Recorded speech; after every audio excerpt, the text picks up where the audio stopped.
लेकिन हमारे यहां कुछ लोग हैं जो चाहते हैं कि नेपाल में जैसे हालात है ना, वैसे भारत में भी बन जाए।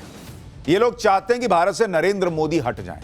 लेकिन आप देखिए कि खुद नेपाल, जहां की क्रांति को देखकर ये लोग नरेंद्र मोदी को हटाने के सपने पाल रहे हैं, खुद वो नेपाल मोदी जैसे नेता की डिमांड कर रहा है। बॉस, नेपाल में इतनी बड़ी क्रांति इसलिए हुई कि वहां पर मोदी जैसा कोई लीडर ही नहीं था। ये पब्लिक कह रही है। वहां नेपाल में जो लीडर थे वो बूढ़े बूढ़े होकर भी दशकों से वहां पर जमे हुए थे। इन्होंने अपने परिवार, अपने बच्चों को आगे बढ़ाया, खूब अय्याशी की जिंदगी जी, अकूत दौलत कमाई। इन्हीं के खिलाफ तो नेपाल में विद्रोह हुआ। नेताओं के खिलाफ नारे लगाते हुए युवा सड़क पर उतर आए। जेन जी की क्रांति हो गई, क्योंकि करप्शन और नेपोटिज्म की वजह से नेपाल का बहुत बुरा हाल हो गया था। यानी जेन जी नारे लगा रहा है कि नेताओं के बच्चे गाड़ी में, गाड़ी पहुंची खाड़ी में। यानी नेताओं के बच्चे जो है ना, उन्हीं की वहां पर किस्मत चमक रही थी। बाकी युवा जो है वो ऐसे ही बैठा हुआ था। तो जो लोग यहां अरमान पाल रहे हैं कि भाई भारत में भी कैसा कुछ ऐसा हो जाए, वो खुद उन पार्टियों में हैं जहां परिवार ही पार्टी चला रहा है। वहां भी नेपो किड की कमी नहीं है और उनको नेपाल जैसा हाल चाहिए भारत के अंदर। इस तरह की बातें हुई हैं वहां पर नेपाल के अंदर, और इसका मतलब यह है कि बूढ़े नेताओं ने तो अति कर दी। अब शक्ति युवाओं के हाथ में होनी चाहिए। नेता के बच्चे के तो गाड़ी बंगला सब मिल जाता है, वो बाहर सेटल भी हो जाता है, लेकिन नेपाल के युवा को क्या मिला? यही सिस्टम बदलने के लिए नेपाल के युवाओं ने सरकार उखाड़ दी। नेपाल के जेन जी ने सरकार तो उखाड़ दी, तख्ता पलट तो कर दिया, लेकिन अब आगे क्या? नरेंद्र मोदी जैसा लीडर इन्हें कैसे मिलेगा, इसकी तलाश हो रही है। नरेंद्र मोदी जैसा लीडर नेपाल को इसलिए चाहिए क्योंकि भ्रष्टाचार और परिवारवाद से ऊब कर ही भारत नरेंद्र मोदी को लाया था। अब नेपाल भी भ्रष्टाचार और परिवारवाद से ऊबकर क्रांति कर रहा है, तो उसे भी नरेंद्र मोदी की जरूरत दिख रही है। नेपाल के युवाओं ने लीडर का क्राइटेरिया तय कर दिया है कि देश जो भी चलाए, मोदी जैसा लीडर होना चाहिए। लेकिन यह लीडर होगा कौन नेपाल का? पहले बालेन शाह का नाम सामने आया था कि वो नेपाल के नए लीडर बन सकते हैं, लेकिन अब सुशीला कार्की का नाम सामने आया है कि वो नई पीएम बन सकती हैं। सुशीला कार्की कौन है? जिनका भारत से भी तगड़ा कनेक्शन है। इनकी पढ़ाई तो खुद ही भारत में हुई है। क्या नेपाल के जेन जी सुशीला कार्की के नाम पर तैयार हो जाएंगे? इसके बारे में आगे डिटेल में बताऊंगा। यह भी बताऊंगा कि विद्रोह और तख्ता पलट के बाद अब नेपाल में क्या चल रहा है। क्या नेपाल में तख्ता पलट के साथ ही जो हुड़दंग और अराजकता शुरू हो गई थी, जो लूटपाट चलने लगी थी, जो आगजनी हो रही थी, जेल से कैदी भाग रहे थे, उसमें क्या कंट्रोल हो पाया है? नेपाल की सेना ने क्या एक्शन लिया है? प्रधानमंत्री नरेंद्र मोदी ने इन हालात के बीच नेपाल से क्या कह दिया है? पशुपतिनाथ मंदिर पे क्यों अटैक हुआ? भगवान के पीछे क्यों पड़े भाई, अगर नेता से गुस्सा थे? नेपाल में क्रांति करने वाले जेन जी की डिमांड क्या आ गई है? यह सब आज आपको बताऊंगा। नेपाल में जो क्रांति हुई वो नेपाल के लिए टर्निंग पॉइंट साबित हो सकता है। ऐसा इसलिए कि अगर इस तख्ता पलट के बाद देश चलाने वाला नरेंद्र मोदी जैसा कोई नेता नेपाल को मिला, तो लोग कह रहे हैं कि वहां की भी किस्मत बदल जाएगी। नेपाल के युवा कह भी रहे हैं कि उन्हें भी मोदी जैसा प्रधानमंत्री चाहिए। यानी नेपाल के लोगों को भी पता है कि मोदी है तो जैसे भारत में भ्रष्टाचार पर लगाम लगी, क्योंकि भाई नरेंद्र मोदी का मंत्र है, ना खाऊंगा ना खाने दूंगा, वैसे ही नेपाल के युवा अपने देश के नेताओं के करप्शन से बुरी तरह परेशान हो चुके हैं और उनको लगता है कि भाई ऐसा कोई लीडर नेपाल में आया तो वहां भी स्थिति बदलेगी। उसी गुस्से में तो उन्होंने मंत्रियों के घर जला दिए कि भाई ये भ्रष्टाचारी हैं। मंत्रियों को पकड़ पकड़ कर पीट दिया, मंत्रियों के घरे दफ्तरों को फूंक डाला, क्योंकि नेपाल का पूरा पॉलिटिकल सिस्टम ही उनके हिसाब से करप्ट हो चुका था। आप देखिए कि मंगलवार को जब प्रदर्शनकारियों ने नेपाल के ऊर्जा मंत्री के घर पर धावा बोला तो वहां से नोटों की गड्डियां मिली, जिसे भीड़ ने हवा में उड़ाया। दावा किया गया कि मंत्री के भ्रष्टाचार का पैसा।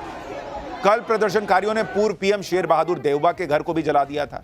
अब उनके घर का भी एक नया वीडियो सामने आया है, जिसमें देउबा के घर से लोगों को जले हुए नोटों की गड्डियां मिली। सोशल मीडिया पर जो वीडियो वायरल हो रहा है उसमें दिख रहा है कि घर में जगह जगह जले हुए नोट बिखरे हुए। अब एक और वीडियो आपको दिखाता हूं, जिसको लेकर दावा किया जा रहा है कि नेपाल के भ्रष्ट अधिकारी पब्लिक के गुस्से से बचने के लिए हेलीकॉप्टर पर लटक कर ही देश छोड़कर भाग गए। भाई उनको हेलीकॉप्टर में बैठने का मौका नहीं मिला, क्योंकि हेलीकॉप्टर नीचे उतारेंगे, बैठेंगे, फिर उड़ेगा। ऊपरे ऊपर उनको हवा में टांग के ले गए। नेपाल में पार्टी कोई भी हो, नेता कोई भी हो, गुस्सा जेन जी का कहा जा रहा है सब पर फूटा। और ऐसा इसलिए क्योंकि नेपाल के युवाओं को लगता था कि ये सारे नेता मिलकर एक दूसरे को भ्रष्टाचार के मामले में बचा लेते। नेपाल ने पहले की प्रचंड सरकार ने कुछ घोटाले की जांच शुरू की थी, जिसमें कम्युनिस्ट पार्टी और नेपाली कांग्रेस के नेता शामिल थे। लेकिन जांच शुरू होते ही दो बड़ी पार्टियों ने आपस की सियासी लड़ाई भूलकर हाथ मिला लिया और दोनों सत्ता में शेयरिंग करके आ गए। दो धुर विरोधी पार्टियों के एक साथ आकर सरकार चलाने से नेपाल में संदेश यह गया कि ये नेता, ये पार्टियां खुद के भ्रष्टाचार को बचाने के लिए साथ आई। इसी वजह से नेपाल में जब जेनजी ने मौजूदा सरकार को उखाड़ना शुरू किया, संसद में आग लगाई, सचिवालय को फूंक दिया, तो सारे नेताओं के घरों में घुसकर उनके घरों को भी जला दिया, फिर चाहे नेता किसी भी पार्टी का रहा। एक तो इतना करप्ट पॉलिटिकल सिस्टम और दूसरा परिवारवाद। इससे नेपाल के युवाओं के दिमाग में बारूद भरता चला गया। नेता घोटाले करते रहे, अय्याशी की जिंदगी जीते रहे, अपने बच्चों को विदेश में सेट करते रहे। यह सब नेपाल का जेनजी देखकर उबल रहा था। किस तरह से नेपाल के मंत्री अय्याशी की जिंदगी जी रहे थे, पहले आप वो भी देखिए। आप ये वीडियो देखिए। ये नेपाल के एंटी करप्शन मिनिस्टर का घर है भाई। एंटी करप्शन मिनिस्टर का घर देखिए, महल से कम नहीं है, आलीशान महल नजर आ रहा है। ये नेपाल का आप देखिए, शीश महल का भी बाप लग रहा है। सोचिए अंदर क्या ही लग्जरी होगी। अपने मंत्रियों की इसी करप्शन की कमाई के खिलाफ नेपाल के युवाओं का गुस्सा फूटा।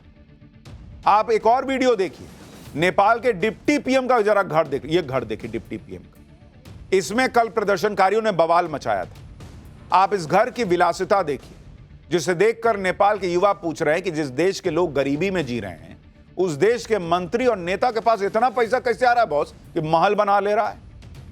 महल ना है। आप देखिए भाई, जिस तरह से झूमर लगा है, जिस तरह का घर है। ठीक है, नेपाल में राजशाही रही है, लेकिन ये तो वहां पर चुनी हुई सरकार थी, उसके मंत्री थे।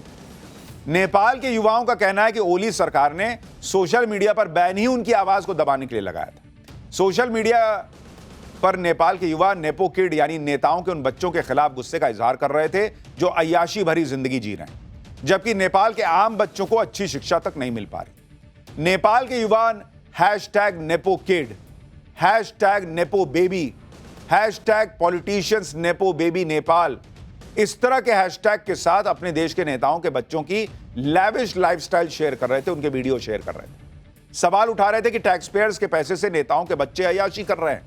नेपाल का गरीब आदमी दिन रात मेहनत करके भी 2 वक्त की रोटी नहीं खा पा रहा। तो यहां जो पॉलिटिकल पार्टीज बहुत खुश हो रही हैं कि जो नेपाल में हुआ वो भारत में हो सकता है, पहले समझ तो लो कि हुआ क्या है। वहां जिस नेपो किड को लेकर गुस्सा भरा, यहां कौन नेपो किड है पहले आपस में तलाश लो। नेपाल में सोशल मीडिया पर नेताओं के बच्चों की शॉपिंग की तस्वीरें पोस्ट हो रही थी। कहा जा रहा था कि नेताओं के बच्चे विदेश से गुची के बैग लेकर लौटते हैं, लेकिन जनता के बच्चे ताबूतों में लौटते हैं। लोगों का इशारा उन युवाओं को लेकर था जो मजबूरी में रूस की सेना में भर्ती हो रहे हैं और यूक्रेन में मारे जा रहे हैं। नेपाल में सोशल मीडिया पर आलीशान जीवन शैली का आनंद लेते नेताओं और सरकारी अफसरों के बच्चों की तस्वीरों पर कमेंट हो रहे थे कि जिस देश के 19% युवाओं के पास नौकरी नहीं है, उस देश के नेपो किड्स जनता के टैक्स के पैसे से जिंदगी के मजे लूट रहे हैं। नेपाल में इन्हीं सब वजहों से युवा सड़क पर आ गया। उन्हें ऐसे नेता नहीं चाहिए जो देश को लूटते रहे और अपने बच्चों को बढ़ाते रहे। सरकार के भ्रष्टाचार से नाराज नेपाल के युवा मांग कर रहे हैं कि नेपाल में भी मोदी जैसा लीडर चाहिए। नेपाल का जेनजी बोल रहा है कि अगर मोदी जैसे नेता होते तो नेपाल की यह हालत ही नहीं होती। सुनिए एक बार क्या कह रहा है नेपाल का युवा। है ना, मोदी है ना, मोदी जैसा यहाँ पे सरकार चाहिए। अब बालन आ जाएगा तो अब यहाँ पे सही हो जाएगा। आपको लगता है कि बालन ठीक कर देंगे सब कुछ ठीक कर देंगे। मोदी जैसा सरकार होता ना, ये नेपाल यहाँ नहीं रहता। यहाँ पे ये नेपाल सबसे आगे रहता है, विश्व का सबसे आगे रहता है ना। मोदी है ना, मोदी जैसा यहाँ पे सरकार चाहिए। अब बालन आ जाएगा तो अब यहाँ पे सही हो जाएगा। आपको लगता है कि बालन ठीक कर देंगे सब कुछ ठीक कर देंगे। मोदी जैसा सरकार होता ना, ये नेपाल यहाँ नहीं रहता। यहाँ पे ये नेपाल सबसे आगे रहता है, विश्व का सबसे आगे रहता है। तो यहां जो इंडी गठबंधन के नेता अरमान पाल रहे हैं कि कहीं ऐसा कुछ भारत में भी हो जाए, मोदी हट जाए। भाई वहां नेपाल का युवा कह रहा है कि अगर मोदी जैसा नेता नेपाल में होता ना तो यह दिन ही नहीं आता। नेपाल में हिंसक प्रदर्शनों को लेकर प्रधानमंत्री नरेंद्र मोदी ने भी नेपाली भाषा में अपना मैसेज दिया। पीएम मोदी ने कहा कि नेपाल में हुई हिंसा हृदय विदारक है। कई युवाओं की जान जाने से मेरा हृदय अत्यंत व्यथित है। नेपाल की स्थिरता, शांति और समृद्धि सर्वोपरि है। मैं नेपाल के सभी भाइयों और बहनों से विनम्रता पूर्वक अपील करता हूं कि वो शांति और व्यवस्था बनाए रखें। नेपाल के आंदोलन को लेकर एक बात यह भी हो रही है कि क्या युवाओं के आंदोलन को बाद में हाईजैक कर लिया गया। युवाओं का गुस्सा तो करप्शन के खिलाफ था ना भाई, लेकिन कई जगहों पर ऐसी हिंसा दिखी जो किसी की समझ से भी बाहर है। मंगलवार को प्रदर्शनकारियों ने जमकर बवाल मचाया था। सरकारी इमारतें, सार्वजनिक संपत्ति, मंत्रियों के, नेताओं के घर, मीडिया दफ्तर, बड़े बड़े होटल सब आग लगा दिए गए। काठमांडू का हिल्टन होटल तो अभी तक धधक रहा है बॉस। ये आप देखिए, हिल्टन होटल है, 5 स्टार होटल, ये 2 दिन से जल ही रहा है, इसकी आग ही नहीं बुझ पा रही भाई, ऐसा आग लगा है। कल इस होटल को प्रदर्शनकारियों ने आग लगा दी, जहां ज्यादातर विदेशी पर्यटक ठहरते हैं। और इसलिए कहा गया कि भाई नेता से गुस्सा था, होटल काहे जला दिए भाई, वहां तो विदेशी पर्यटक आए हैं। काठमांडू में, नेपाल में स्पेशली कहिए कि टूरिज्म एक बड़ा रोजगार का साधन है, तो तुम टारगेट कर रहे हो अगर टूरिस्ट को, होटल्स को, कौन आएगा तुम्हारे यहां भाई। इसलिए कहा गया कि जेनजी का आंदोलन धीरे धीरे क्या हाईजैक हो गया। इसी तरह से नेपाल में भारतीय नागरिकों पर भी विरोध प्रदर्शन के नाम पर हमले हुए। नेपाल के पोखरा में एक भारतीय लड़की का वीडियो सामने आया जिसमें वो भारत सरकार से मदद की गुहार लगा रही है। रोते हुए बता रही है कि प्रदर्शनकारियों ने कैसे उनके होटल में आग लगा दी और वहां ठहरे भारतीयों की जान लेने की कोशिश की। इसी तरह से एक तस्वीर काठमांडू के पशुपतिनाथ मंदिर की भी आई। बताया गया कि वहां पर भी हमला किया गया। मंगलवार को काठमांडू में पशुपतिनाथ मंदिर पर भी प्रदर्शनकारियों ने हमले की कोशिश की थी, जिसका वीडियो भी आया था, जिसमें प्रदर्शनकारी मंदिर के प्रवेश द्वार पर चढ़कर अंदर घुसते दिख रहे थे। अब वहां क्या हालात हैं, पहले यह रिपोर्ट भी देखिए। भी जो है वो बंद कर दिए गए हैं। आज यहाँ पे आप दर्शन नहीं कर पाएंगे। तमाम ऐसे लोग जो बाहर से आ रहे हैं दर्शन करने के लिए, उन्हें आज यहाँ पे दर्शन करने को नहीं मिल सकता, क्योंकि कल जो उपद्रवी थे, जो प्रोटेस्टर्स थे, वो जो है मंदिर तक पहुँच गए थे, मंदिर गेट तक पहुँच गए थे। लिहाजा आज जब सेना ने कल रात 10 बजे के बाद टेक ओवर किया, आज पूरे सड़कों पर सेना के जवान लगातार गश्त कर रहे हैं। उसकी वजह से जो है कर्फ्यू इलाकों में लगाई गई है। लिहाजा लोग घरों से बाहर न निकले, मंदिर तक न पहुंचे, इसकी व्यवस्था भी की गई है। और मंदिर के गेट्स भी आज जो है बंद कर दिए गए हैं, ताकि जो लोग हैं, आप लोग बाहर से हो, यहाँ से हो, कहाँ से आए हो? तो दर्शन हुआ क्या? कब किया आए थे आप? हम नौ को आए थे, कल आए थे। कल दर्शन किया था? कल दर्शन हुए थे। आज लेकिन बंद है ये? आज बंद है, लेकिन हमारा मंदिर से एक बंदा गायब है कल से, सुबह 9 बजे से उसको देख रहे हैं हम। कहाँ था वो? ये मंदिर दर्शन करके इसी जगह से। अच्छा, मिसिंग है वो? हाँ। क्या ये राजस्थान से है ये? पशुपतिनाथ मंदिर नेपाल का सबसे प्रसिद्ध मंदिर, और नेपाल एक जमाने में हिंदू राष्ट्र रहा। उस हिंदू राष्ट्र रहे नेपाल में अगर आप आंदोलन करें और पशुपतिनाथ मंदिर पर अटैक करने का प्रयास करें, तो सवाल नहीं उठेंगे कि यह कौन सा आंदोलन है बॉस। मंदिर ने क्या किया? मंदिर में आप क्यों घुसने का प्रयास कर रहे हैं, वहां क्यों तोड़फोड़ करना चाह रहे हैं? यह आप कल की तस्वीरें देखिए, जिसमें आप देखिए पशुपतिनाथ मंदिर का गेट तोड़ने की कोशिश हो रही है। ये कौन सा आंदोलन है जेनजी का बॉस? मंदिर में आप क्यों घुस रहे हो, क्यों मंदिर तोड़ रहे हो? इसलिए कहा जा रहा है कि आंदोलन जेनजी का होते होते कुछ अराजक लोगों के आंदोलन का हिस्सा भी बन गया। साफ दिख रहा है कि आंदोलन हाईजैक हुआ, अराजकता का माहौल बढ़ता चला गया। विरोध प्रदर्शन की आड़ में जगह जगह हुड़दंग हुई। आप देखिए कि विरोध प्रदर्शनों के दौरान नेपाल की जेलों पर भी हमले हुए और पूरे नेपाल में जेल ब्रेक की घटनाएं सामने। खबर है कि नेपाल के 18 जिलों में जेल ब्रेक हुआ, जिसमें 13,500 से ज्यादा कैदी फरार हो गए। ये कौन सा आंदोलन है बॉस कि 13,000 कैदी छुड़ा लिया आपने? जेल ब्रेक कर रहे हैं आप देश को सुधारने की बात कर रहे हैं, और देश में जो लोग जेल में बंद हैं, जो आप कह सकते हैं कि भाई जो अपराधी हैं, उनको आप बचा रहे हो और बाहर ला रहे हो। नेपाल की बीरगंज जेल का वीडियो सामने आया, जहां कैदी जेल की दीवार तोड़कर भाग गए। जेल की दीवार में कितना बड़ा छेद कर दिया गया, आप उसकी तस्वीर देखिए बॉस, इतना बड़ा छेद कर दिए। इसी से कैदी निकले और कैदी भाग गए। अब सवाल यह है कि ये जेनजी का आंदोलन का हिस्सा है कि जेल में छेद करो और कैदियों को निकाल लो। काठमांडू की दिल्ली बाजार जेल का भी एक वीडियो वायरल हो रहा है, जिसमें जेल से कैदियों के भागने की कोशिश को नेपाल की सेना ने नाकाम कर दिया। वीडियो में दिख रहा है कि भागने की कोशिश करते कैदियों को सेना के जवान बातचीत करके समझा रहे हैं, और जेल के गेट के बाहर जवान हथियार लेकर तैनात। नेपाल की जेल से भागे 5 कैदियों को भारतीय सीमा में घुसने की कोशिश करते हुए सीमा सुरक्षा बल के जवानों ने भी पकड़ा। यूपी के सिद्धार्थनगर बॉर्डर पर यह गिरफ्तारियां हुई। भारतीय सुरक्षा बलों को पहले ही अंदाजा था कि ये लोग भाग रहे हैं नेपाल से, भारत में ही घुसेंगे, तो वो तैयार थे। इसलिए भारत नेपाल सीमाओं पर सतर्कता और बढ़ा दी गई है, क्योंकि 13,000 कैदी भागे हैं उनके लिए सबसे आसान है भारत में घुस जाना। तो भारत के लिए अलग संकट है। नेपाल की सेना की कमान संभालने के बाद नेपाल में आज हालात काफी हद तक सुधरे हुए थे, जिसके बारे में आज आपको बताऊंगा। लेकिन पहले एक तस्वीर देखिए। मंगलवार को पूरे दिन इतना तांडव मचा कि पूरी रात भी नेपाल जलता रहा। यह वीडियो में जो बिल्डिंग आप देख रहे हैं जलते हुए, ये नेपाल का सिंह दरबार है, जो नेपाल सरकार का सचिवालय है। यहीं पर नेपाल सरकार के सारे मंत्रियों के दफ्तर हैं।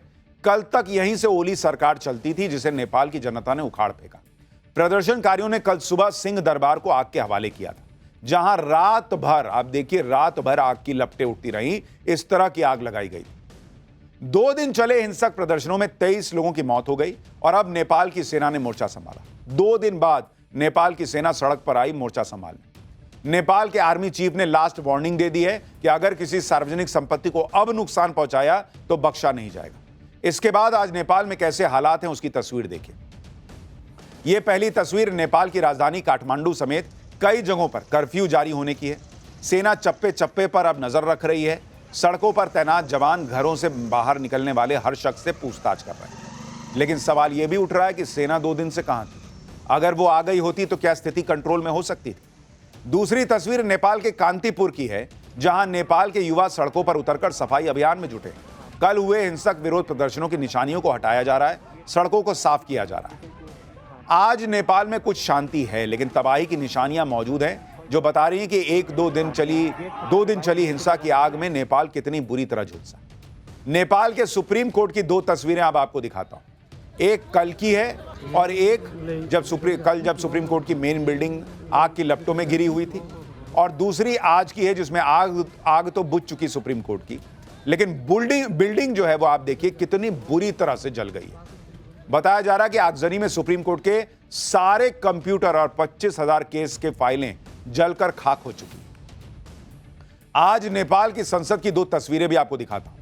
एक तस्वीर कल की है और एक तस्वीर आज की है। कल जब संसद पर धावा बोला गया था, आग लगा दी गई थी, उसकी तस्वीर आप देख रहे हैं बाईं तरफ। और तस्वीर दूसरी जो आप देख रहे हैं दाहिनी तरफ, इसमें जला हुआ संसद भवन बुरी तरह से तबाह हो चुका है। यह साफ दिखता है। नेपाल की संसद तो पूरी तरह जलकर खाक हो गई।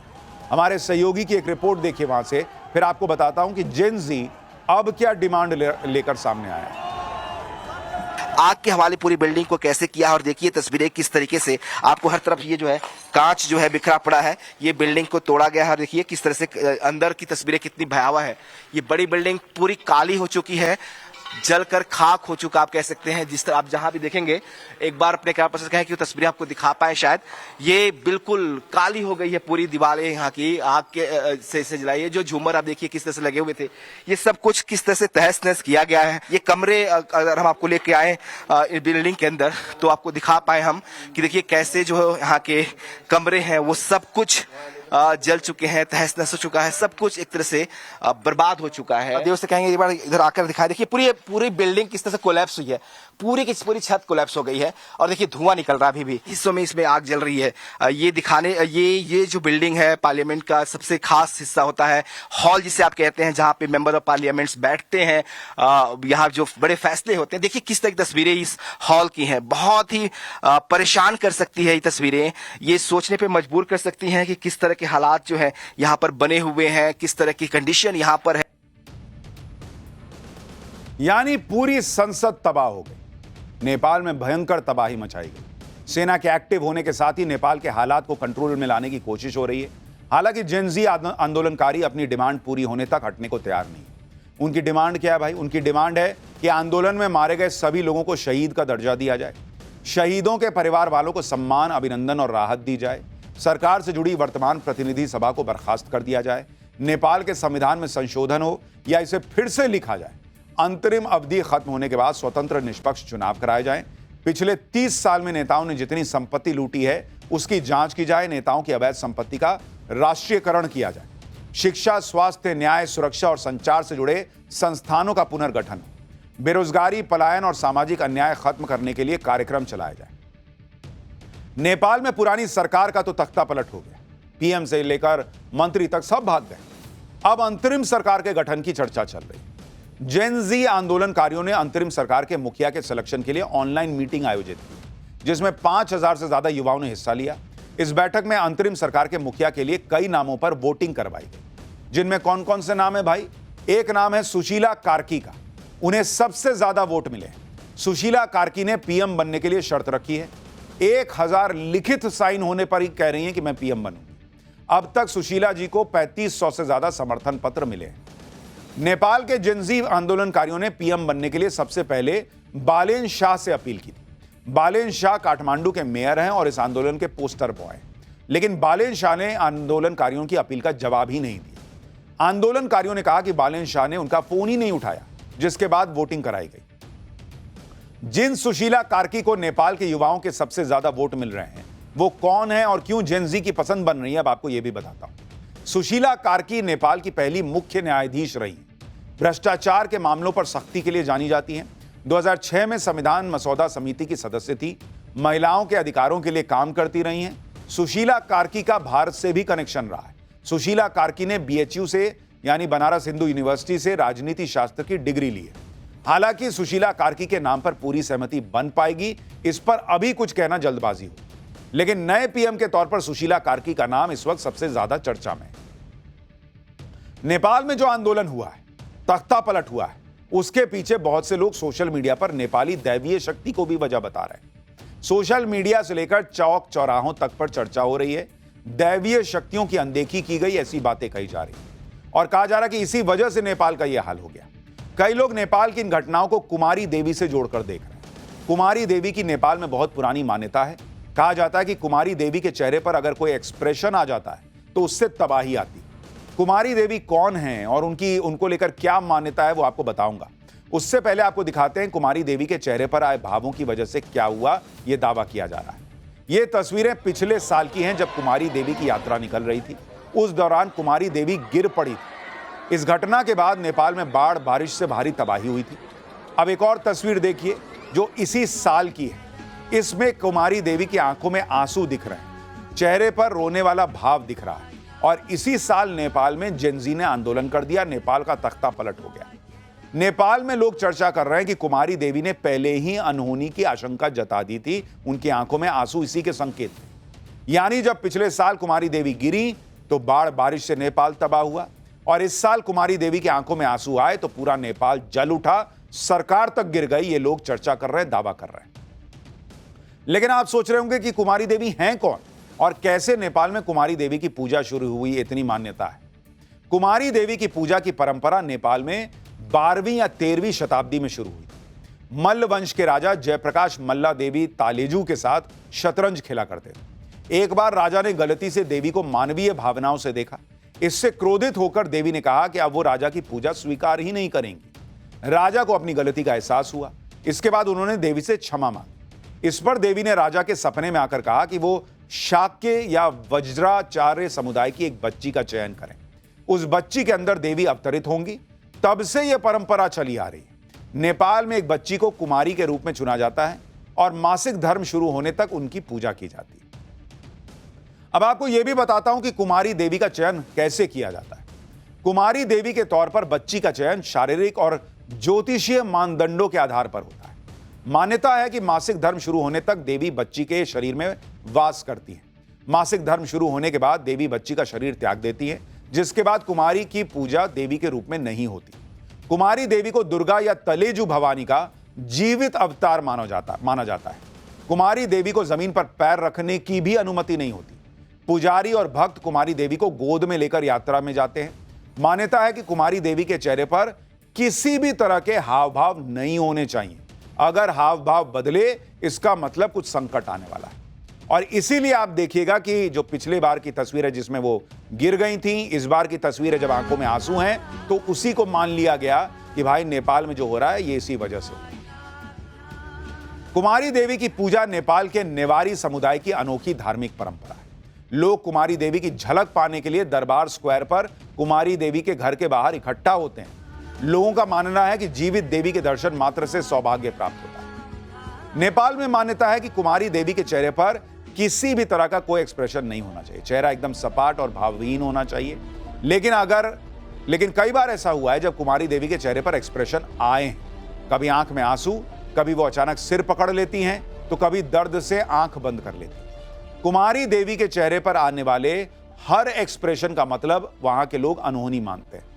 अगर कुमारी देवी रो रही हैं या जोर से हंस रही हैं तो इसका मतलब गंभीर बीमारी या मृत्यु या आपदा को माना जाता है।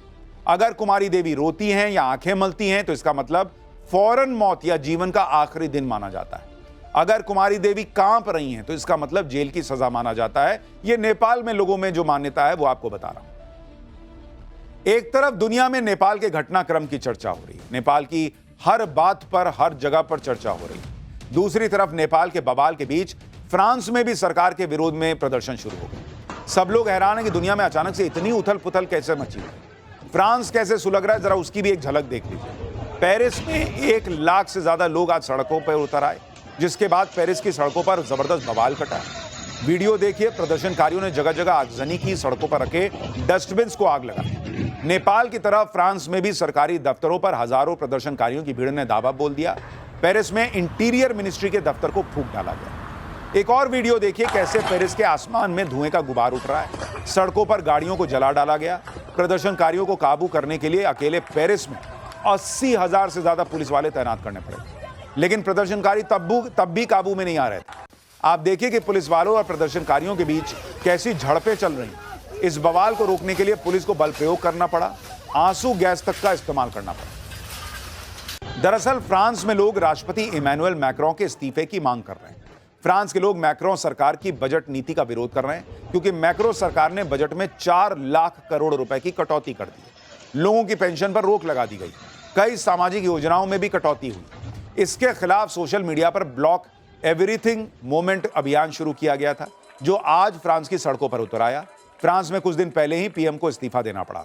नए पीएम की नियुक्ति हुई, फिर भी जनता नहीं मानी और जबरदस्त विरोध प्रदर्शन अब फ्रांस में भी शुरू हो गया है। उसकी तस्वीरें आपको दिखा, यानी दुनिया के अलग अलग हिस्सों में आप देखिए किस तरह से कोहराम मचा हुआ है। लेकिन एक नाम है जो इस सारी तबाही जो दुनिया में मच रही है, चाहे वो कोरोना के समय मची हो, चाहे आर्थिक संकट आया हो, चाहे इस तरह की चीजें, एक नाम है जिसको कोई हिला नहीं पा रहा और वो नाम है नरेंद्र मोदी। पाठशाला में अगला चैप्टर, रूस चीन के साथ वर्ल्ड ऑर्डर बदलते पीएम मोदी क्या फिर से ट्रंप से दोस्ती कर रहे हैं? क्या कुछ खेला चल रहा है? ट्रंप का फ्रेंडली ट्वीट, पीएम मोदी का भी फ्रेंडली जवाब, जिनपिंग और चीन का क्या होगा? 3 दिन में 3 देश के पीएम बदले, इंडी वालों के अरमान फिर टूटे। पीएम मोदी ने क्या किया कि कुर्सी हिलती नहीं? अब इसका चैप्टर। भाई दुनिया नेपाल का हाल देख रही, फ्रांस का बवाल देख रही, और लोग उस दौर में जी रहे हैं जहां सरकारें ताश के पत्तों की तरह बिखर जा रही। ना किसी नेता के टिकने की गारंटी है, ना सरकार की। सुबह से शाम होते होते नेता पीएम से पूर्व पीएम हो जा रहे हैं। सत्ता की कुर्सी ऐसे हिल रही है जैसे म्यूजिकल चेयर का गेम चल रहा। आप देखिए, पिछले 3 दिन में दुनिया में 3 प्रधानमंत्रियों की कुर्सी चली गई। रविवार को जापान के पीएम ने इस्तीफा दे दिया। शिगेरू इशिबा ने कुर्सी छोड़ने का ऐलान किया।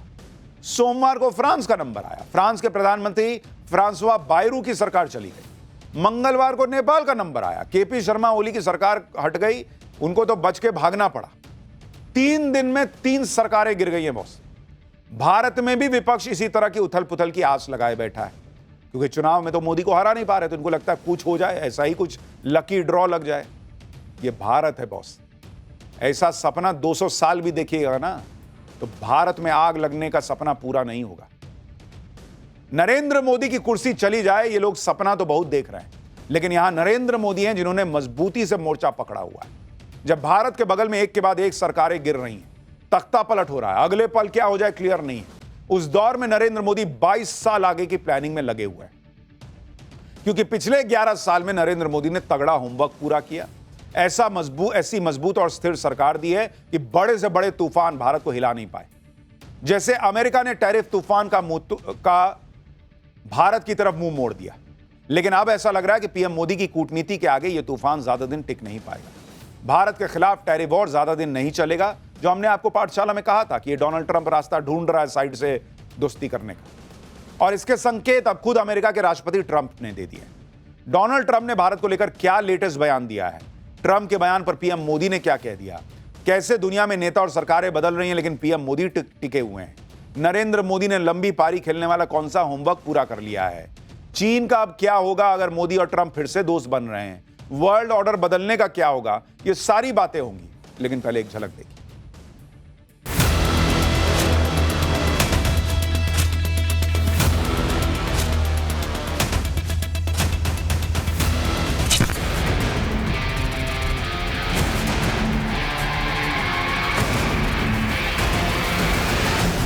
India and the United States have a special relationship. There's nothing to worry about. Modi है, यहाँ किसी का दबाव नहीं चलता है।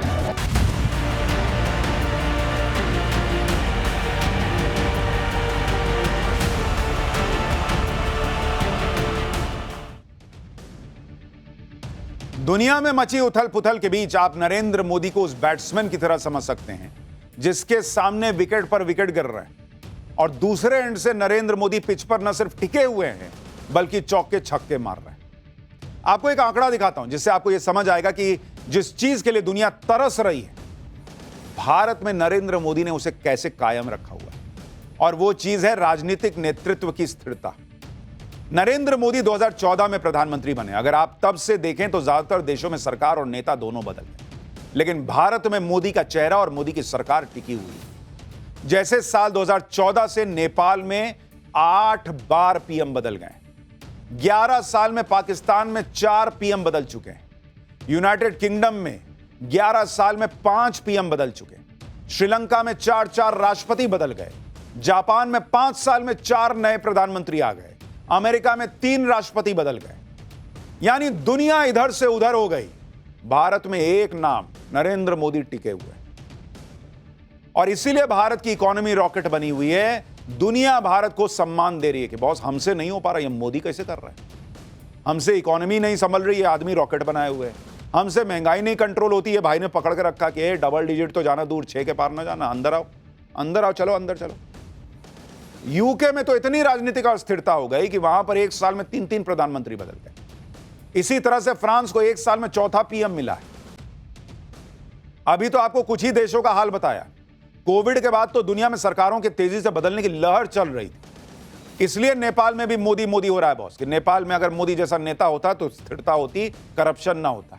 और ये नेपो किड जो यहां कुछ नहीं कर पा रहे वहां भी ना कर पाते। इधर भारत में इंडी गठबंधन यही सपने पाले बैठा है कि किस तरह किसी भी कीमत पर नरेंद्र मोदी कुर्सी से हट जाए। सुनिए कांग्रेस के नेता आज भी क्या कह रहे हैं। बिहार के नेता के तौर पर आप लोग कैसे देखते हैं भारत के कॉन्टेक्स्ट में जिस तरीके से नेपाल में हिंसा हुई है और युवाओं की बगावत हुई है सरकार के खिलाफ? ये बात तो सर्वमान्य है कि किसी भी पड़ोसी देश, खास तौर पर नेपाल के संदर्भ में शांति बहाल रहे, इसकी इच्छा सब लोग करते हैं। और सरकारें वहाँ के नौजवानों की या किसी भी सेक्शन की अगर उपेक्षा करती हैं तो वो कहीं ना कहीं आक्रोश की वजह भी बनती है। और ये यहाँ भी ये बात लागू होती है। यहाँ भी लागू का मतलब ये है कि आक्रोश बढ़ता है ना, आक्रोश के रूप अलग अलग हो सकते हैं। और ये आक्रोश जनता की चुनी हुई सरकार चोरी के माध्यम से आएगी तो आक्रोश बढ़ेगा। आक्रोश का आयाम अलग अलग हो सकता है। ये लोग अलग ही सपना देख रहे हैं कि जनता यहां भारत में ऐसा कर देगी। मैंने बोला ना बॉस, 200 साल भी बैठ के ऐसा सपना देखिएगा कि भारत जलेगा तो वो नहीं होगा। दुनिया का सबसे बड़ा लोकतंत्र है बॉस। यहां इतनी विविधता के बाद भी लोगों के दिल में भारत बसता है। कुछ के ना बसता हो तो ना बसता हो, ज्यादातर लोगों के दिल में बसता है। ऐसे ही जला देगा भारत। कोई बच्चे का खेल है कि भारत जल जाएगा। और इन लोगों को सोचिए, खबर की समझ नहीं है। नेपाल से भारत को कंपेयर कर रहे हैं। नेपाल में नेपो किड के खिलाफ चल रहा है, परिवारवाद के खिलाफ गुस्सा चल रहा है, भ्रष्टाचार के खिलाफ चल रहा है। किसकी सरकार गई थी 2014 में भ्रष्टाचार की वजह से? परिवारवाद किन पार्टियों में है? फिर भी बोल रहे हैं कि नेपाल जैसा हो जाएगा। इंडी गठबंधन को यही सपना चल रहा है कि किसी तरह तो नरेंद्र मोदी हटे। लेकिन उनके सपनों पर पानी फेरने वाली एक नई रिपोर्ट आई। रेटिंग एजेंसी फिंच ने भारत की जीडीपी ग्रोथ रेट का अनुमान और बढ़ा दिया है।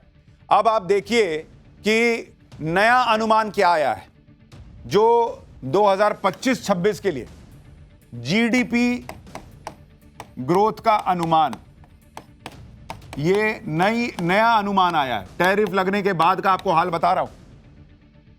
रेटिंग एजेंसी है फिंच, उसने कहा है कि पहले अनुमान कितना था भाई भारत के लिए? पहले था 6.5% भारत की ग्रोथ रेट रहेगी। अब वो क्या कह रहे हैं भारत के लिए, आपको बता रहा हूं वो कह रहे हैं भाई अब ये बढ़ के 6.97% के आसपास कर दिए। ले, ये सोच रहे थे कि ट्रम्प टैरिफ लगाया तो गिर जाएगी रिपोर्ट, गिर जाएगी जीडीपी। फिच की रिपोर्ट के अनुसार भारत की अर्थव्यवस्था दुनिया की सबसे तेज गति से बढ़ने वाली अर्थव्यवस्थाओं में बनी रहेगी। फिच पहली ऐसी ग्लोबल एजेंसी है जिसने भारत के जीडीपी ग्रोथ रेट के अनुमान को और बढ़ा दिया है। इससे पहले टैरिफ और दूसरी वजहों से बाकी रेटिंग एजेंसी ने ग्रोथ रेट को कम आंका था। रेटिंग एजेंसी ने माना कि भारत की घरेलू मांग की उसकी ताकत, उसकी बहुत बड़ी ताकत है। यानी जो लोग ये मान रहे थे कि ट्रंप ने टैरिफ लगा दिया अब क्या होगा, ग्लोबल रेटिंग एजेंसी भी कह रही है कि भारत का कुछ ना होने वाला, भारत ऐसे ही तेजी से बढ़ता रहेगा। यही नरेंद्र मोदी की ताकत है, क्योंकि राजनीतिक स्थिरता का सीधा कनेक्शन देश की आर्थिक तरक्की से होता है।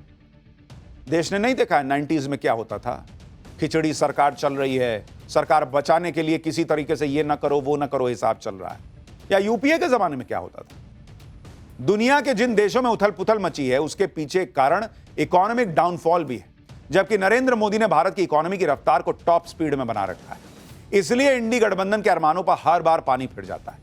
आप सुनिए कैसे श्रीलंका से लेकर बांग्लादेश से लेकर नेपाल तक हर बवाल पर इंडी गठबंधन के मन में लड्डू फूटता है। या अब तो मोदी गए, होता कुछ नहीं। देखिए एक बार, मैं ईश्वर से प्रार्थना करता हूं कि ये जो बांग्लादेश में हुआ है उससे हमारे देश के जो सत्ताधारी है कुछ सबक लें। देखिए, लंका की जो परिस्थिति है तो बहुत ही चिंताजनक है।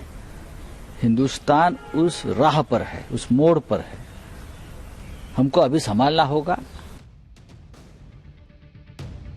इनकी खुद की पार्टी इनसे संभल नहीं रही, ये चिंता जता रहे हैं कि भारत को संभालना होगा। इनकी खुद की पार्टी की हालत इतनी खराब है कि टूट गई, बिखर गई, सीटें आ नहीं रही हैं। ये चिंता कर रहे हैं कि भारत को कैसे संभालना। अरे पार्टी संभालो पहले अपना। दुनिया में कहीं भी बवाल हो, इंडी गठबंधन उसमें अपना फायदा देखने लग जाता है। जैसे ट्रंप ने भारत के खिलाफ टैरिफ वॉर छेड़ा तो इंडी गठबंधन पूरी ताकत के साथ नरेंद्र मोदी के पीछे पड़ गया। ट्रंप के टैरिफ वाले तूफान को देखकर जो लोग ये माहौल बना रहे थे कि अब तो नरेंद्र मोदी का गेम ओवर हो गया, वो आज की तारीख में सन्नाटे में, क्योंकि भारत से भिड़ते ट्रंप ने अब बैक गियर लगा दिया। और हमने आपको पाठशाला में बताया था कि नरेंद्र मोदी जो ये ग्लोबल ऑर्डर बदल रहे हैं, डट गए हैं कि ना, नहीं हटूंगा पीछे, तो नहीं हटूंगा। चाइना से दोस्ती, रशिया से दोस्ती, इसका इंपैक्ट दिख रहा है। ट्रंप दबाव में है, ये भाई देखिएगा धीरे से रास्ता ढूंढ रहा है पलटी मारने का, और अब वो हो रहा है। कूटनीति के दिग्गज भी हैरान है बॉस कि नरेंद्र मोदी ने क्या करके दिखा दिया। 50% टैरिफ ठोकने वाले ट्रंप अब 100% भरोसा जता रहे हैं कि भारत के साथ सब बढ़िया चल रहा है। भाई ट्रंप भारत और पीएम मोदी को लेकर ऐसी पॉजिटिव बातें कर रहे हैं जैसे दोनों देशों के बीच कुछ तनाव ही ना हो, कुछ हुआ ही ना हो। भारत को लेकर डोनाल्ड ट्रंप ने जो लेटेस्ट बयान दिया है उससे कई लोग चौंक गए। सोशल मीडिया पोस्ट में डोनाल्ड ट्रंप ने भारत के साथ जल्द ट्रेड डील होने की बात कह दी। ट्रंप ने खुद लिखा कि उन्हें यह घोषणा करते हुए खुशी हो रही है कि भारत और अमेरिका दोनों देशों के व्यापार बाधाओं को दूर करने के लिए बातचीत जारी रखे हुए हैं। ट्रंप ने आगे कहा कि वो आने वाले हफ्तों में अपने बहुत अच्छे दोस्त प्रधानमंत्री मोदी के साथ बात करने के लिए उत्सुक हैं। ट्रंप ने कहा कि उन्हें यकीन है कि हमारे दोनों महान देशों के लिए एक सफल निष्कर्ष पर पहुंचने में कोई कठिनाई नहीं होगी। पिछले 4 दिन में यह डोनाल्ड ट्रंप का भारत और पीएम मोदी को लेकर दूसरा बड़ा और पॉजिटिव बयान है। पिछले 4 दिन में ट्रंप 2 बार पीएम मोदी का नाम ले चुके हैं, बहुत अच्छा दोस्त बता चुके हैं, भारत को लेकर पॉजिटिव बातें कर रहे हैं। मैंने सीज फायर कराया, मैं ये कर दूंगा, वो कर दूंगा। अब भाई ने यह सब छोड़ दिया। भारत को लेकर डोनाल्ड ट्रंप ने अपने बयान में जो कहा उसमें 2 बड़ी बातें। पहली बात, डोनाल्ड ट्रंप ने खुद यह बता दी बात कि भारत और अमेरिका के बीच ट्रेड डील पर पॉजिटिव बात चल रही है, यानी भारत से यह टैरिफ वॉर लंबा नहीं चलने वाला, जो हमने आपको पहले ही कहा था। पहले रूस के चक्कर में ट्रंप ने भारत से ट्रेड डील की बातचीत को रोक दिया था। ट्रेड डील के लिए भारत जाने वाली अमेरिकी टीम का दौरा भी कैंसिल कर दिया था। दूसरी बात, डोनाल्ड ट्रंप ने पीएम मोदी के लिए अ वेरी गुड फ्रेंड जैसे शब्दों का इस्तेमाल किया। पीएम मोदी से बातचीत करने की भी इच्छा जताई। यानी भाई को समझ में आ गया कि मैं कभी भी फोन उठाऊंगा, लगा दूंगा, और नरेंद्र मोदी उठाते हैं नहीं, बात करते हैं नहीं, दुनिया में छप जाता है, बदनामी होती है। तो पहले ही भाई ने ट्वीट में लिख दिया कि मुझे उम्मीद है कि मोदी से बात होगी। तो नरेंद्र मोदी ने भी कहा कि हाँ लाओ दिखाओ क्या लिखा है। अच्छा, तो उन्होंने भी पॉजिटिव जवाब लिख दिया नरेंद्र मोदी ने। भारत और अमेरिका घनिष्ठ दोस्त और स्वाभाविक पार्टनर हैं, ये पीएम मोदी ने लिखा। पीएम मोदी ने कहा कि उन्हें विश्वास है कि हमारी ट्रेड डील की बातचीत भारत अमेरिका साझेदारी की असीमित संभावनाओं को उजागर करने का रास्ता तैयार करेगी। हमारी टीमें इन चर्चाओं को जल्द से जल्द पूरा करने के लिए काम कर रही हैं। पीएम मोदी ने कहा कि वो भी राष्ट्रपति ट्रंप से बात करने के लिए उत्सुक हैं। पीएम ने कहा कि हम अपने दोनों लोगों के लिए एक उज्जवल, दोनों देशों के लोगों के लिए एक उज्जवल, अधिक समृद्ध भविष्य सुरक्षित करने के लिए मिलकर काम करेंगे। लेकिन आप गौर कीजिए, जैसे डोनाल्ड ट्रंप लिख रहे थे कि Modi is a very good friend वगैरह वगैरह, नरेंद्र मोदी ने वैसे नहीं लिखा। उन्होंने कहा कि भारत और अमेरिका बहुत अच्छे दोस्त हैं। उन्होंने ये नहीं लिखा कि मैं और ट्रंप बहुत अच्छे दोस्त हैं, अरे यार तुमने ऐसा कर दिया। नहीं भाई, भारत अमेरिका अच्छे दोस्त हैं और मैं भी तुमसे बात करना चाहता हूं। यानी ट्रंप को लाइन पर लाने के बाद धीरे धीरे अब बातचीत की दिशा बदल रही, और अभी फुल्ली आप कह दें कि हो गया सब, ऐसा नहीं है। अभी मामला आगे बढ़ रहा है धीरे धीरे। इधर मोदी ट्रंप की बातचीत शुरू हो गई, उधर पीएम मोदी चीन के राष्ट्रपति शी जिनपिंग से भी डील कर रहे हैं। इसलिए लोगों के मन में सवाल तो जरूर आ रहा होगा कि भाई 10 दिन पहले तो पीएम मोदी चीन के राष्ट्रपति शी जिनपिंग से मिल रहे थे, अब ट्रंप से डील कर रहे हैं। कहीं ऐसा ना हो कि भारत दोनों तरफ से फंस जाए। दरअसल आपको यहां समझना होगा कि जैसे कूटनीति में दोस्ती फिक्स नहीं होती, वैसे ही दुश्मनी भी फिक्स नहीं होती। और हम आपको पाठशाला में यह बात बार बार समझा चुके हैं कि ग्लोबल ऑर्डर में, दुनिया में ना तो कोई परमानेंट दोस्त है ना परमानेंट दुश्मन है। और नरेंद्र मोदी का हिसाब तो वैसे ही क्लियर है कि भारत के लिए अच्छा सोच रहे हो तो दोस्त हो, नहीं अच्छा सोच रहे हो तो जाओ अपना देखो, हम अपना देख लेंगे। कल तक ट्रंप भारत से भिड़ रहे थे, तेवर दिखा रहे थे, झूठे बोल रहे थे कि सीज फायर कराया। तो नरेंद्र मोदी ने कहा कि जाओ तो अपना बैठे रहो, फोन पे भी बात नहीं करूंगा, जाओ जो करना कर लो। आज वो अच्छी अच्छी बातें कर रहे हैं, तो नरेंद्र मोदी भी ठीक है, अच्छी बात कर रहे हो, पॉजिटिवली ले रहे हो, तो हम भी पॉजिटिवली रिस्पॉन्ड करें। कोहनी थोड़ी मार देंगे भाई, अमेरिका है, पाकिस्तान थोड़ी है कि लात मार के आगे बढ़ जाए आदमी। सबसे मिला के चलिए, ठीक है। अब वो सब पुराना विश्वास नहीं होगा कि हाँ ट्रंप के साथ ऐसा, मोदी अमेरिका के साथ ऐसा, लेकिन बिजनेस करना थोड़ी छोड़ देंगे भाई। बिजनेस ना है, ये ट्रंप की कूटनीति है, इसी तरह से पीएम मोदी की अपनी कूटनीति है। भारत से रिश्ते सुधारने के लिए जब चीन की तरफ से पॉजिटिव रिस्पांस मिला तो भारत ने पॉजिटिव रिप्लाई किया। अब ट्रंप फिर से लाइन पे आ रहे हैं, पॉजिटिव रिस्पांस दे रहे हैं, तो भारत भी पॉजिटिव रिस्पांस दे रहा है। भाई वो फिल्म में था ना, टों टों टों टों, सिग्नल गया उधर से, एलियन जो है वो किया, जवाब भेजा, तब ना कनेक्शन बना। उधर से अब उधर से आ रहा है सिग्नल, मोदी भी दबा रहे हैं बटन की, चलो देखते हैं क्या करते हो तुम। तो ये सारा मामला चल रहा है, लेकिन अभी भी फाइनल बात होनी बची है, और कोई ग्लोबल ऑर्डर जो है वो बदलना, रशिया को धकिया दिए, चीन को छोड़ दिया, ऐसा नहीं हुआ है। हाँ, अमेरिका पॉजिटिव बात कर रहा है तो हम भी पॉजिटिव बात कर रहे हैं, लेकिन देश में क्या चल रहा है? अगला चैप्टर, उपराष्ट्रपति चुनाव में करारी हार के बाद राहुल गांधी ने ऐसा क्या कह दिया कि कांग्रेस की फजीहत हो गई? वाइस प्रेसिडेंट के चुनाव में इंडी की टीम के किस प्लेयर ने पलटी मारी और मोदी के साथ आ गए, अब उसके बारे में आपको बताता हूं। उपराष्ट्रपति चुनाव के नतीजों ने इंडी गठबंधन की नींद उड़ा दी। जैसे जैसे खबर सामने आ रही है कि उपराष्ट्रपति चुनाव में किस किस ने पलटी मार दी, क्रॉस वोटिंग कर दी, वैसे वैसे इंडी गठबंधन की एकता की धज्जियां उड़ती जा रही। उपराष्ट्रपति चुनाव में विपक्ष की एकजुटता का दावा कर रही कांग्रेस अब क्रॉस वोटिंग देखकर हिल गई। सूत्रों का दावा है कि क्रॉस वोटिंग की सच्चाई जानने के लिए अब कांग्रेस एक बैठक बुलाने वाली है, जिसमें यह पता लगाया जाएगा कि वोट चोरी का माहौल बनाते बनाते कैसे डंके की चोट पर वोट का डाका पड़ गया, किसने गद्दारी की, और मोदी विरोधी खेमे में बैठकर मोदी को समर्थन देने वाले कौन लोग हैं। इधर उपराष्ट्रपति चुनाव में मिली करारी हार पर सुबह से गुणा भाग शुरू हो गया, और इस घमासान के बीच राहुल गांधी अपने संसदीय क्षेत्र पहुंचे, लेकिन वहां पीएम मोदी को मां की गाली के मुद्दे पर वो घिर गए। राहुल गांधी को रायबरेली पहुंचने के लिए रास्ता तक बदलना पड़ गया। कैसे राहुल गांधी का विरोध हो गया? उपराष्ट्रपति चुनाव की हार पर राहुल गांधी ने ऐसा क्या कह दिया कि कांग्रेस की फजीहत हो गई?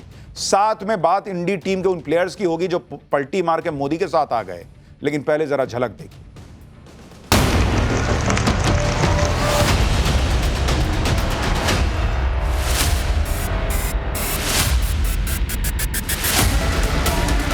वोट छोड़, गद्दी छोड़।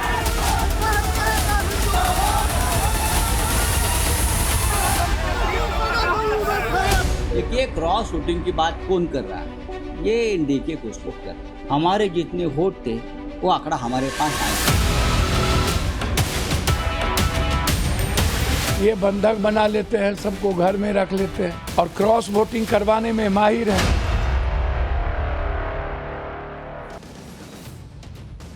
सबसे पहले बात करते हैं राहुल गांधी के रायबरेली दौरे की। राहुल गांधी आज 2 दिन के दौरे पर अपने संसदीय क्षेत्र रायबरेली पहुंचे, लेकिन रायबरेली पहुंचने के लिए उन्हें अपना रास्ता बदलना पड़ा, क्योंकि बिहार के दरभंगा में जिस तरह इंडी गठबंधन के मंच से प्रधानमंत्री मोदी को मां की गाली दी गई, उसके खिलाफ भड़के गुस्से का असर रायबरेली में भी नजर आया। जैसे ही राहुल गांधी के काफिले की रायबरेली पहुंचने की भनक लगी, योगी सरकार में मंत्री दिनेश सिंह बीजेपी कार्यकर्ताओं के साथ राहुल गांधी का रास्ता रोककर धरने पर बैठ गए। विरोध कर रहे लोगों ने राहुल गांधी वापस जाओ के नारे लगाए और गाली कांड पर उनसे माफी मांगने की मांग की। बीजेपी के विरोध प्रदर्शन की वजह से राहुल गांधी का काफिला करीब 1 किलोमीटर पहले ही रोक दिया गया और 5 मिनट तक रुका रहा, जिसके बाद पुलिस सड़क पर धरना दे रहे मंत्री दिनेश सिंह और बीजेपी के कार्यकर्ताओं को उठाने पहुंची। पुलिस की बीजेपी कार्यकर्ताओं के साथ धक्का मुक्की भी हो गई।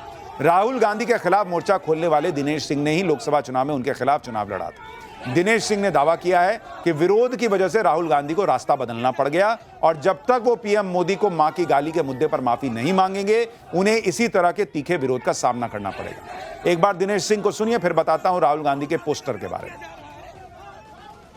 मोदी जी की मां को गाली दिया, यह किसी भी दशा में किसी भी बेटे के लिए जो भारत की किसी भी मां के कोख से जन्म लिया है उसके लिए लज्जित करने वाला विषय है। राहुल गांधी जी को इस पर माफी मांगनी चाहिए। अपने गाली देने वाले कार्यकर्ताओं को कंडम करना चाहिए, उनको पार्टी से निष्कासित किया जाना चाहिए।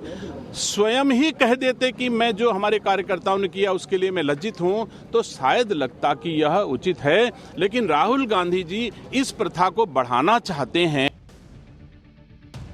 एक तरफ राहुल गांधी को रायबरेली पहुंचने से पहले विरोध का सामना करना पड़ गया, वहीं राहुल गांधी रायबरेली में उनके स्वागत के लिए लगे एक पोस्टर को लेकर भी घिर गए।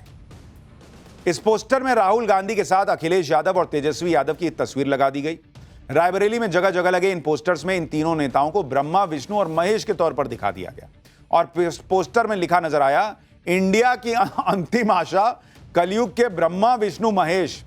भाई साहब, पोस्टर पर सवाल उठे तो समाजवादी पार्टी ने इसे बीजेपी की तरफ से सेट किया गया ट्रेंड बता दिया और बीजेपी ने इसे अपनी नैतिक जीत बताया। सुनिए रायबरेली में लगे पोस्टर पर सपा ने क्या कहा और बीजेपी ने क्या कहा। देश के प्रधानमंत्री को बीजेपी के लोगों ने भगवान विष्णु का अवतार बता दिया और जब खुद प्रधानमंत्री जी ने कहा कि वो नॉन बायोलॉजिकल हैं, तो फिर अगर किसी पार्टी के कार्यकर्ता अपने नेताओं को ब्रह्मा, विष्णु, महेश की उपमा दे रहे हैं तो इसमें क्या बुराई है। और बीजेपी को ये पैटर्न बदलना पड़ेगा। अगर बीजेपी इस तरह से राजनीति करेगी तो मंदिर मोदी जी की तरह और भी नेताओं के बन जाएंगे। कांग्रेस पार्टी ने सुप्रीम कोर्ट में हलफनामा दिया था कि राम सीता वास्तविक पात्र ही नहीं है। इस पोस्टर विवाद के बीच उपराष्ट्रपति चुनाव के नतीजों और क्रॉस वोटिंग पर सवालों ने राहुल गांधी का पीछा रायबरेली में भी नहीं छोड़ा। राहुल गांधी से जब क्रॉस वोटिंग पर सवाल हुए तो उन्होंने क्या कहा, सुनिए जरा। Rahul sir, any word on vice president poll, sir? Any word on vice? Vote चोर, गद्दी छोड़।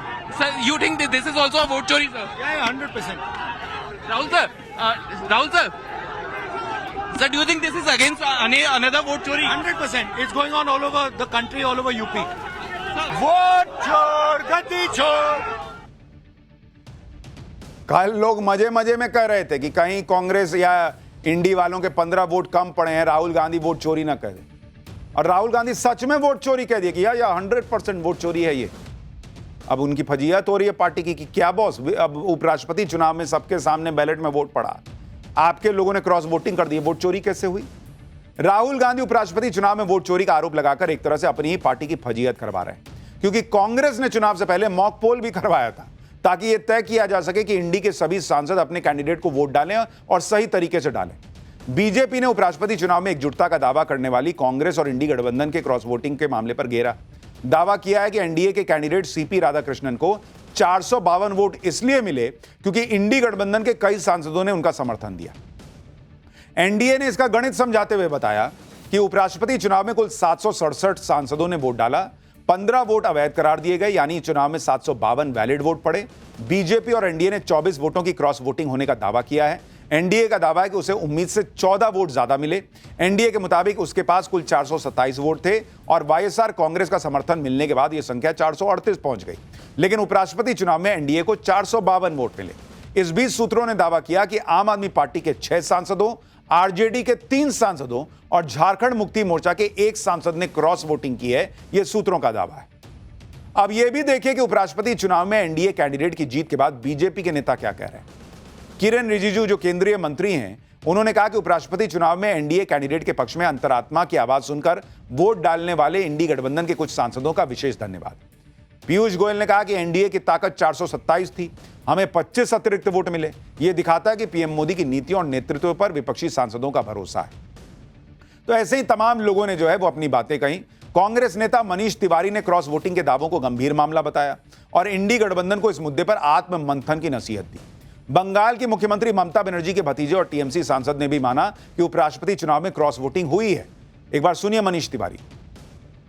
अगर कथाकथित तौर पर क्रॉस वोटिंग हुई है तो ये अति संवेदनशील और बहुत ही संगीन बात है, और जो तथ्य सार्वजनिक हुए हैं, जो सवाल आप पूछ रहे हैं, अगर उसमें ज़रा सी भी सच्चाई है तो जो इंडिया ब्लॉक के घटक दल हैं उनको इसकी तय में बहुत बारीकी से जाना चाहिए।